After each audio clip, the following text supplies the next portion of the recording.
Let's go into a little bit of the history of reincarnation. Let's go back to the Middle Ages and the Renaissance. Under circumstances that to this day remain shrouded in history, the Byzantine Emperor Justinian in 553 AD banned the teachings of pre-existence of the soul from the Roman Catholic Church. During that era, numerous church writings were destroyed, and many scholars now believe that references to reincarnation were purged from the scriptures.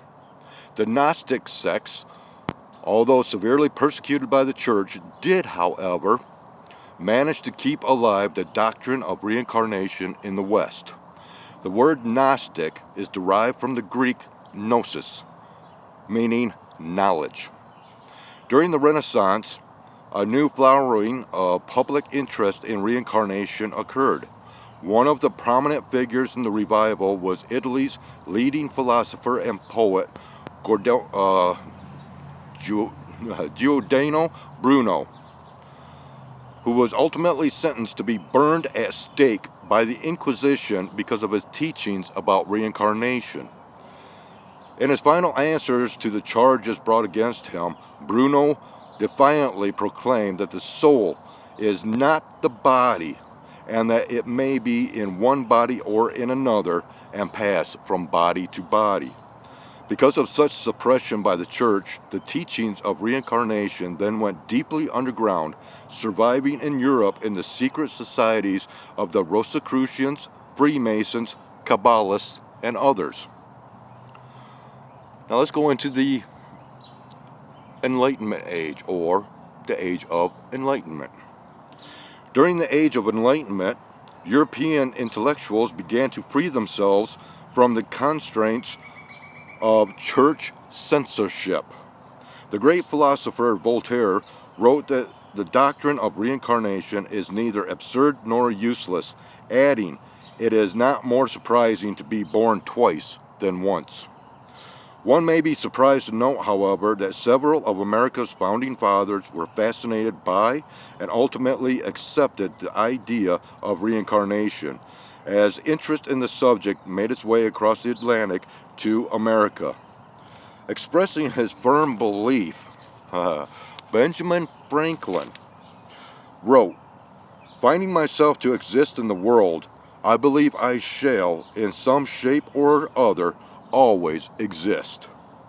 In 1814, former U.S. President John Adams, who had been reading books about Hindu religion, wrote another ex-president, the sage of Monticello, Thomas Jefferson, about the doctrine of reincarnation. After revolting against the Supreme Being, some souls were hurled, Adams wrote, down to the regions of total darkness. They were then, the statesman said, released from prison, permitted to ascend to earth and migrate into all sorts of animals, reptiles, birds, beasts, and men, according to their rank and character, and even into vegetables and minerals, there to serve time on probation. If they passed without reproach their several graduations, they were permitted to become cows and men. If as men they behaved well, they were restored to their original rank and bliss in heaven. In Europe, Napoleon was fond of telling his generals that in a previous life he was Charlemagne. Johann Wolfgang von Goethe, one of the greatest German poets, also believed in reincarnation and may have encountered the idea in his readings in Indian philosophy. Goethe, renowned as a dramatist and scientist as well, once remarked, "I am certain that I have been here as I am now 1,000 times before, and I hope to return 1,000 times." We'll continue on.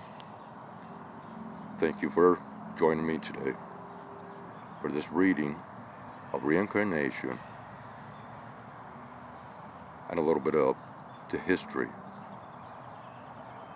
associated to that time.